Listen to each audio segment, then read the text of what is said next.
Hi there, Dead-Eye Delboy here, back with another video, and in this one you're going to see what happens when we jump onto our US account and head over to the Americas to race Daily Race B at Laguna Seca in Group 3. But firstly we've got to faff about trying to put a setup on the car that probably doesn't even suit me, but you know, you're just taking what you can get when it comes to setups because I have no idea what I'm doing, so I just copy somebody else's and blindly hope that it works for me. Now, PD, if you're listening, please don't give us setups for Daily Race B. It's a sprint race. It's on hard tyres. It's hard enough without adding a setup into the mix. Stick to other races, Daily Race A, Daily Race C, swap them about, do something, but leave Daily Race B alone, please. Anyway, rant over. You can see I've actually switched the camera on here for this one. You can see my live reactions as I race, and to be honest with you, you'll see my frustrations as we race. But here we go, we're setting off, and as we start the race, it'd be a good time to say, if you're new to the channel, then welcome here. If you are a returning viewer, then welcome back, and if you would love to subscribe to the channel, then I would love to have you as a subscriber. You would be doing me a massive favour, and it would help us on the way to 10,000 subscribers. You can see at the top right hand corner we are on our way. We're 3/4 of the way there, but it's still a long way away and it's a long haul. So every single subscriber, you can see big gaps now forming, and I really needed to catch up quick. By the time we got to lap 3, I'd kind of caught up with the driver in P3, and you're going to see this race, this first race of the video, coming to an abrupt end as we come round the left-hander, and this is just absolute chaos. And yeah, you can probably imagine that, yeah, I don't really have words for what just went on. I just followed him straight off over the sausage into the gravel, and his race was already pretty much over, but I bet he wasn't expecting me to come careering into his door. My engine's now broke, so we've got no pace. You can see the Corvette going round us as if we're standing still, and that was just, yeah, that summed up race 1 for me. You can see we got to the end of the race, lap 6. We're going to come round the final couple of corners, and this again summed up Laguna Seca for me. You put a couple of wheels onto the gravel and you end up all over the place. It's such an unforgiving track, as we lose another few places there, but it's such an unforgiving track when it comes to Group 3 racing round here. The Group 4 cars a bit more forgiving because they're smaller, less powerful, you've got a bit more track to play with, but the Group 3 cars round here, it's a dangerous combination. You can see here in the replay what happened there. We just end up obliterating the side of his car. Absolutely unintentional. Why would I want to ram into somebody when they were already off the track and dead? You can see there, his race is it's effectively over, but just for good measure he ends up in the wall and I end up with a broken engine. So 2 races ended by 1 incident. You can see here though, the green Porsche narrowly avoids me coming back across the track, out of control. And you can see here, he's just trying to get back on the track when the pink Porsche absolutely rear ends him there and miraculously keeps going. You can see from the pink Porsche's point of view though, it was completely unintentional. They couldn't avoid it either. They were coming round the left-hander and had nowhere to go as he reversed back onto the track. You've got to expect the ghosting system to work a little better than that.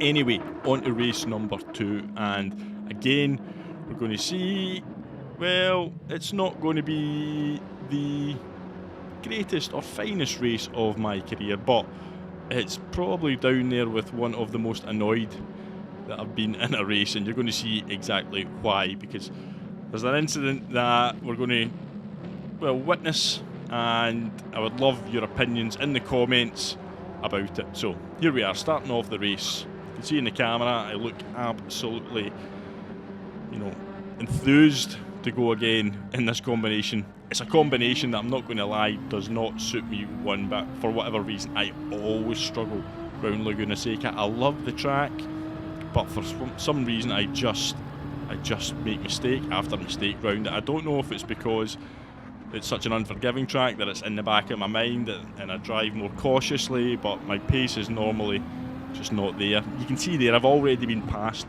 round the outside at turn 1, and that was because I had forgot to put my brake balance up and I missed a gear shift, and yeah, I was a sitting duck, so not a great start through the race. You can see he's dipped a tyre onto the gravel there, and that allows us to catch up slightly, and that's really all we can do. So we're going to just try and sit in this train now for the rest of the lap and hope just to kind of feel our way into the race, because the last race was really just a write-off when it came to pace. Now this corner here, such a difficult corner to take, and it's one where a lot can be lost and gained and lost. You can see we got past the Mercedes there, but he's now right behind us. He must have had a little bit of an incident as we move up to P8, and basically this is as good as it got, because what happens from this lap onwards, just it's just going to be something that I decided to make a video about, put it that way. So yeah, if you're watching this and you're expecting some sort of montage of a comeback to P1, then yeah, you're not going to see that. You're going to see something a little bit different from that. But heading down into turn 1 again, got to get the braking point right, see if we can get onto the back of the GTR in front of us. You can see there that somebody went a little bit wide, and they're desperately trying to get back round. They managed to get back round the GTR, which the white GTR runs wide there, and now we have a chance to go up the inside, but the purple GTR was just slowing up enough that we couldn't make the move over to the right, and the black Mercedes just pounced on that indecision and made the move past us. Now this move here is just, that's a dive bomb push to pass. I wasn't very happy about seeing that either, but the white GTR almost loses it. We make the run up the inside, and then he just decides to try and kill me for some reason. Now that was just unprovoked as far as I was concerned. The issue he had was with the black Mercedes driver, not me. So to take that out on me is just unacceptable in my opinion. I get the red mist can descend, but you should never then direct that towards an innocent party when it comes to anything on the racetrack. So I was absolutely fuming with that. Now I know the camera's there and you can see probably not changed expression too much, but yeah, I was really annoyed. You can see now in the camera that I was just exasperated by the whole incident, and the annoying thing was they'd probably put that much of a gap between me and them now that couldn't really do anything about it, and that's also a frustration in itself, because I really wanted to get back and give them a piece of my mind and car probably, but we couldn't do that initially anyway, because we found ourselves now down in P12 thanks to that incident. Now it's just one of these things, I get it, people will get angry on the track, and if he's not had a few, or if he's had a few poor races in a row, maybe he's just at the end of his sort of tether, maybe he just wanted to take it out on somebody. But yeah, I just don't agree with that type of retaliation at all. If you've got an issue with somebody, keep it between yourselves, don't start involving innocent parties into the mix. So again, Laguna Seca, it's just never really going to be straightforward round here unless you're starting at the front and pulling away and just leaving everybody else to fight it out. I was, as I said, in the mid-pack and struggling, and you can see here, dipped a back wheel onto the gravel again and almost sent me into a spin, but we managed to just about save it there. Didn't lose a position, but yeah, we've lost the cars in front, and we're just going to have to try and salvage whatever we can from this race. Now I did notice something here. I noticed the black Mercedes was now back in the pack and just ahead of us, which I thought that was a little bit strange considering the pace that they seemed to have. They were making great inroads forward, so something's happened. They've either gone off the track of their own accord, or they've had an incident and they've just had a move made on them up there, so they're coming back towards us. But I suspected something might not have, everything might not be completely clean as far as what's happened to them, but we'll watch it in the replay, we'll have a look in the replay. We like to dissect these things, and have a little sim steward moment on it, and we'll have a look at the replay and do our thing with that. You can see here, we're just going to try and catch up to the pack as best we can, salvage what we can from the race. And when I said I was having trouble with the corkscrew, there's two drivers there who have had more trouble than me, because we've just picked up 2 positions and we're up to P10. Now up ahead, I noticed the green Porsche had just been sent a little bit wide, and there appears to be a little bit of a retaliation moment, and somebody's got a penalty. And you know who's got the penalty? It's our friend, the Brazilian driver. He's got a 3-second penalty. Now I wasn't sure if that was for what he did to me or not, but I was quite sure it wasn't, because I never actually went off the track and I didn't see him getting a penalty for it. So I was suspicious that perhaps he had taken out another revenge attack, and it might have been on the black Mercedes, because the Mercedes obviously dropped back towards us in the field, and he's picked up a 3-second penalty. So something doesn't add well. You put 2 and 2 together, I'm thinking it's not going to come to 5 on this occasion. But you can see here, we're now final lap. Just want to get this race over and done with. We're going nowhere fast really. P9. We're hoping maybe somebody will make a lunge, a move or something, and give us a little free position or 2, but it's going to be highly unlikely at this stage, because, well, as long as you keep it on the track, you're not going to be able to get close enough to make a move due to the dirty air, the hard tyres, just everything really. And we almost get a back end stepping out again. Catch up a little bit here in the final turn, but it's not going to be enough. As we power out of the final corner, we're going to head to the line. We're going to finish P9, which wasn't too bad, I suppose, considering where we started and what happened to us in the race.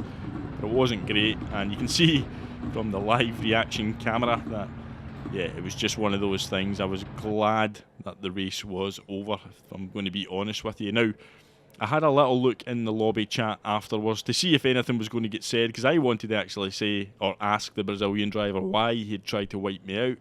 I noticed he was calling the black Mercedes driver an idiot. So, yeah, I mean, I can understand that he was annoyed that he got passed, and it might have been a little bit of a push to pass, but keep it between yourselves. Don't involve innocent parties when it comes to that kind of stuff. You can see here, this was the kind of incident where it all started to unfold.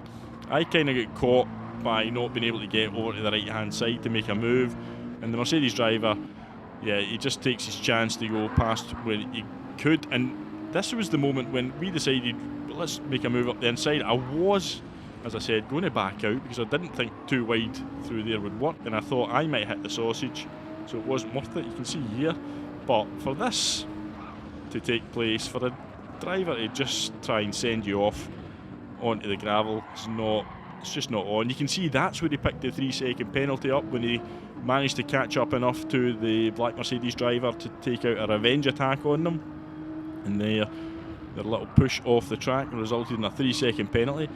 Once again though, they have major difficulty negotiating in that corner, and Karma catches up there. They then get pushed off slightly, and that was the green Porsche driver who had been pushed off by him. So basically it was karma all round for him, as he suffered greatly for his antics. But that was the race, and it wasn't exactly enjoyable, but it proved to be probably quite entertaining to watch if you were a neutral. So hopefully you've enjoyed it. Hopefully you're going to come back and watch more of my videos.